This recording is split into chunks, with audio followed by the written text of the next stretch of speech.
Chapter first को, business studies के chapter first को हम फिर कंप्लीट करेंगे। ठीक है, तो लास्ट क्लास में मैंने इस चैप्टर के बारे में जो भी आपको बताया है, आई होप आपको सब कुछ अच्छे से समझ में आया होगा, सारे टॉपिक्स आपके क्लियर हो गए होंगे, क्योंकि ज़्यादा हार्ड चैप्टर ये नहीं था।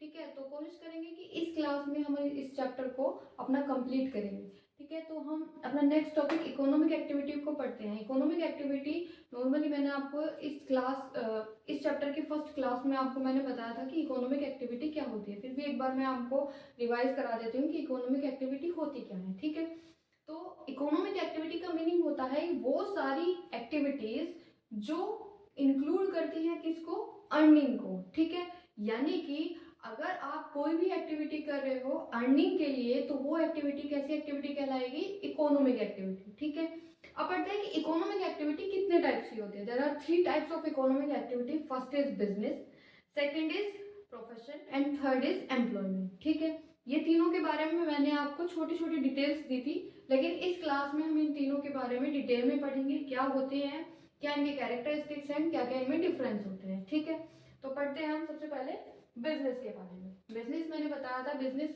वर्ड कहाँ से लिया गया है, बिजी सब वर्ड से इसको डिराइव किया गया है। मीनिंग क्या होता है कि कोई भी ऐसी एक्टिविटी जो आपको बिजी रखती हो, लेकिन कंडीशन ये है कि वो आपको क्या प्रोवाइड करा रही हो, अर्निंग प्रोवाइड करा रही हो। ठीक है, तो ऐसी कोई भी एक्टिविटी जो आपको अर्निंग प्रोवाइड कराती है, बिजी रखती है किसी भी वर्क में, उसको हम क्या बोलेंगे, बिजनेस बोल देते हैं। ठीक है, देखिए business all the activities included in the production and sale of goods and services में be classified as business activity. ठीक है, वो सभी एक्टिविटी जो इंक्लूड करती है प्रोडक्शन में एंड सेल ऑफ गुड्स और सर्विसेज को में be classified as business activity. उन्हीं एक्टिविटी को हम क्या बोल सकते हैं, किसमें क्लासिफाई कर सकते हैं, हम बिजनेस एक्टिविटीज में। ठीक है, अब पढ़ते हैं कि बिजनेस के क्या क्या कैरेक्टरिस्टिक्स होते हैं। ठीक है, फर्स्ट होता है इकोनॉमिक एक्टिविटी। बिजनेस का फर्स्ट कैरेक्टर क्या है, एक इकोनॉमिक एक्टिविटी होना। इट मींस वो सभी एक्टिविटी जो आपको क्या प्रोवाइड कराती है, अर्निंग प्रोवाइड कराती है, यानी कि उसका मेन पर्पस ही क्या रहता है, अर्निंग को प्रोवाइड कराना होता है। ठीक है, फर्स्ट हो गया एन इकोनॉमिक एक्टिविटी। ठीक है, सेकंड आता है exchange of goods and services. Business का second character exchange of goods and services. बिना गुड्स और सर्विसेज के एक्सचेंज किए आप अर्निंग तो प्रोवाइड नहीं कर पाओगे ना। क्यों, क्योंकि जब तक आप किसी चीज को बेचोगे नहीं, खरीदोगे नहीं, तो उसमें कैसे आप प्रॉफिट प्रोवाइड करा सकते हो। लेकिन ये भी नहीं है कि जैसे मानकर चलिए, मैं एग्जांपल लेती हूँ कि अगर आपने कोई स्कूटर सेल किया, ठीक है, उसमें आपको क्या हो गया, अर्निंग हो गई, तो क्या वो बिजनेस एक्टिविटी हुई, नहीं। बिजनेस एक्टिविटी वो एक्टिविटी होगी जो जिसका आप क्या करते हो, गुड्स और सर्विसेज का एक्सचेंज करते हो, यानी कि गुड्स और सर्विसेज का डोमेस्टिक यूज ना करके कैसा यूज करना है, जिसमें आप अपना मार्जिन ऐड करके आगे उसको सेल करते हो। ठीक है, डोमेस्टिक, अगर किसी भी चीज का आप डोमेस्टिक यूज करते हो, मानकर चलिए मैंने बोला कि गुड्स एंड सर्विसेज का एक्सचेंज करना है, तो यानी कि अगर आप कोई स्कूटर परचेज करके लेकर आए, वो भी तो एक्सचेंज ही है, लेकिन वो आपको क्या नहीं प्रोवाइड कराएगा, अर्निंग प्रोवाइड नहीं कराएगा। क्यों, क्योंकि वो आपने स्कूटर जो लिया है वो आपने अपने डोमेस्टिक यूज के लिए लिया है। जब तक आप उस स्कूटर पे अपना मार्जिन ऐड करके उसको आगे सेल नहीं करोगे, तब तक वो आपको अर्निंग प्रोवाइड नहीं कराएगा। ठीक है, तो सेकंड कैरेक्टर रहता है exchange of goods and services, यानी कि गुड्स और सर्विसेज का एक्सचेंज करना, परचेज करना, सेल करना, अपना मार्जिन ऐड करके। थर्ड आता है regularity in dealing. Regularity in dealing it means business का थर्ड कैरेक्टर रहता है कि जो भी आप वर्क कर रहे हो वो किस बेस पर करना चाहिए आपको, रेगुलर। ऐसा नहीं है कि अगर आपने 1 या 2 दिन कोई इकोनॉमिक एक्टिविटी कर ली, इट मींस आपने उसको सेल कर लिया, परचेज कर लिया, उस पर मार्जिन ऐड करके उसके बाद में आपने उसको छोड़ दिया, तो वो आपका बिजनेस नहीं होगा।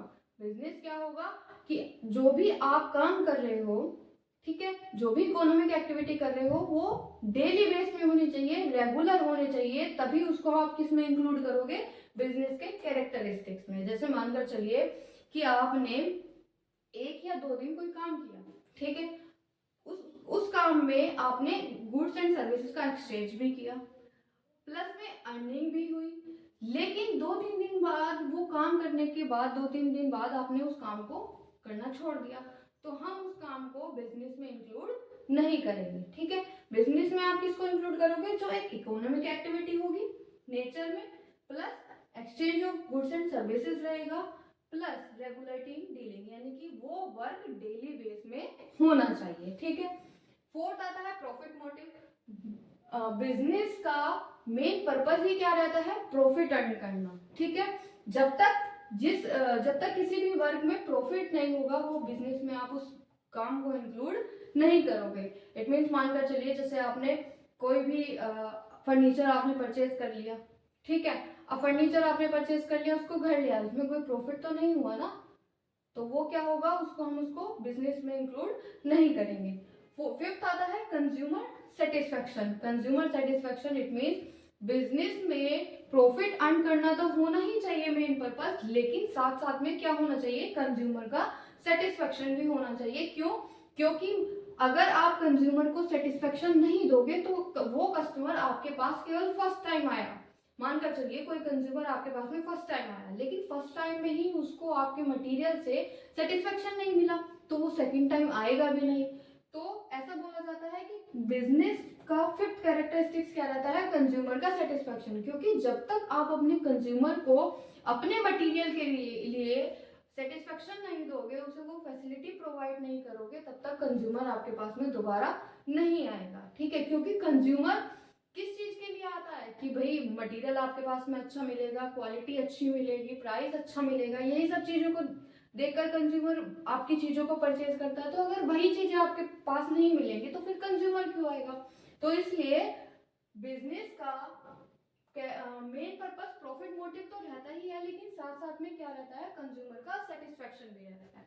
ठीक है, तो ये हो जाती है बिजनेस की डेफिनेशन एंड बिजनेस के कैरेक्टरिस्टिक।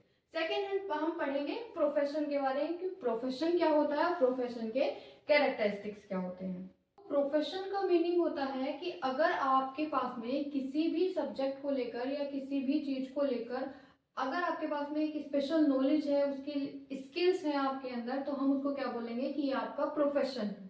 ठीक है, जैसे डॉक्टर की एक स्पेशल नॉलेज लेनी पड़ती है, सीए बनने के लिए सीए की स्टडी करनी पड़ती है, उसकी अलग स्पेशल नॉलेज होती है। ठीक है, लॉ करने के लिए भी हमें स्टडी करनी पड़ती है। तो ये सभी चीजें क्या होंगी? जैसे लॉ हो गया, सीए हो गया, डॉक्टर्स हो गया, ये सभी क्या है? एक प्रोफेशन है, क्योंकि इनके लिए हर व्यक्ति को, हर एक इंडिविजुअल को स्पेशल नॉलेज गेन करनी पड़ती है। ठीक है, तो प्रोफेशन क्या होगा?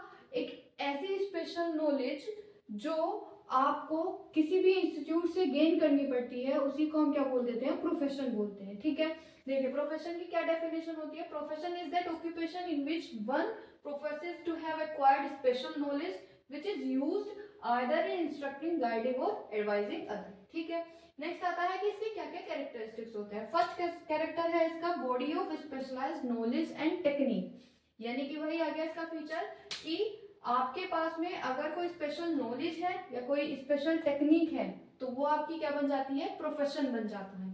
सेकंड आता है formalise methods of acquiring training and experience. Profession के लिए आपको क्या करना पड़ता है?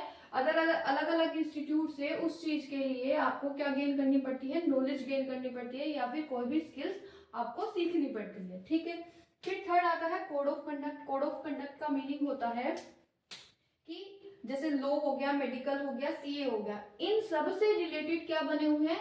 रूल्स बने हुए हैं। ठीक है, रूल्स इट मीन्स जैसे लॉ है, लॉ के लिए आपको जो भी ऑनेस्टी है आपकी, ठीक है, वो सभी हमें कोड ऑफ कंडक्ट में देखने को मिलता है। ठीक है, तो कोड ऑफ कंडक्ट का मीनिंग होता है कि आपके उस प्रोफेशन से रिलेटेड जितने भी रूल्स हैं कि आपको किस तरीके से बिहेव करना है, कितना ऑनेस्ट रहना, ये सभी चीज आपको किस में देखने को मिलेंगे? कोड ऑफ कंडक्ट में देखने को मिलेंगे। यानी कि प्रोफेशन से रिलेटेड आपको कुछ रूल्स भी प्रोवाइड होते हैं जो आपको किस में इंक्लूड करते हैं? कोड ऑफ कंडक्ट में। ठीक है, फोर्थ आपका आता है priority of service over economic consideration. Priority of service का मीनिंग हो गया कि जो प्रोफेशन होता किसकी तरह है? बिजनेस एक्टिविटीज की तरह होता है। ठीक है, कुछ सेम कैसे रहता है कि बिजनेस एक्टिविटीज की तरह प्रोफेशन रहता है, लेकिन बिजनेस एक्टिविटी में क्या रहता है? लॉस उसमें उसके साथ में चलता रहता है, लेकिन प्रोफेशन में आपका लॉस देखने को नहीं मिलेगा, ना ही रिस्क देखने को मिलेगा, ठीक है। लेकिन प्रोफेशन में आपको क्या देखने को मिलता है, प्रायोरिटी ऑफ सर्विसेज, यानी कि बिजनेस एक्टिविटीज की तरह ही प्रोफेशन में भी अर्निंग होती है, ठीक है। जैसे बिजनेस एक्टिविटीज में अर्निंग उसका मेन पर्पस रहता है, ऐसे ही प्रोफेशन में भी प्रोफेशन में भी अर्निंग प्रोवाइड की जाती है। लेकिन इसमें एक चीज क्या रहती है कि सर्विस को प्रायोरिटी दी जाती है, ठीक है। सर्विस को priority, it means social welfare भी किया जाता है अर्निंग के साथ साथ में, ठीक है। जैसे मानकर चलिए एक डॉक्टर है, ठीक है, उसका डॉक्टर जो है वो अपनी लिविंग के लिए वो काम कर रहा है, ठीक है। अपनी लिविंग के लिए वो डॉक्टर बना है जिससे कि वो अपनी लिवलीहुड को चला सके, लेकिन साथ साथ में उसको क्या भी मिल रहा है, सोशल में रिस्पेक्ट भी मिलती है। तो बोला जाता है कि प्रोफेशन में मेन सर्विस क्या रहती है, रिस्पेक्ट की, यानी कि जो सोशल वेलफेयर है, जो हमारा समाज है, वो प्रोफेशन को एक बड़े ही ऊंचे दर्जे से देखता है, ठीक है। अब नेक्स्ट हमारा रह गया है लास्ट, एम्प्लॉयमेंट, ठीक है, कि एम्प्लॉयमेंट क्या होता है, एम्प्लॉयमेंट की क्या क्या कैरेक्टरिस्टिक्स हैं। एम्प्लॉयमेंट का मीनिंग होता है कि अगर आप किसी के भी अंडर में रहकर आप काम कर रहे हो, आप अपनी सर्विस किसी के भी अंडर में रहकर प्रोवाइड कर रहे हो, तो उसी को हम क्या बोलते हैं, एम्प्लॉयमेंट बोलते हैं, ठीक है। ऐसा नहीं है कि एम्प्लॉयमेंट में अर्निंग नहीं आती, नहीं, अर्निंग आती है। क्यों? क्योंकि आप किसी के अंडर में रहकर आप काम कर रहे हो, तो बदले में आपको क्या मिलता है, रिम्यूनरेशन मिलता है। अब वो रिम्यूनरेशन अलग अलग टाइप में हो सकता है, जैसे आप बोल सकते हो कमीशन मिल जाए, आपको सैलरी मिल जाए, वेजेस मिल जाए, ये सभी चीजें क्या होंगी, एम्प्लॉयमेंट होती हैं, ठीक है।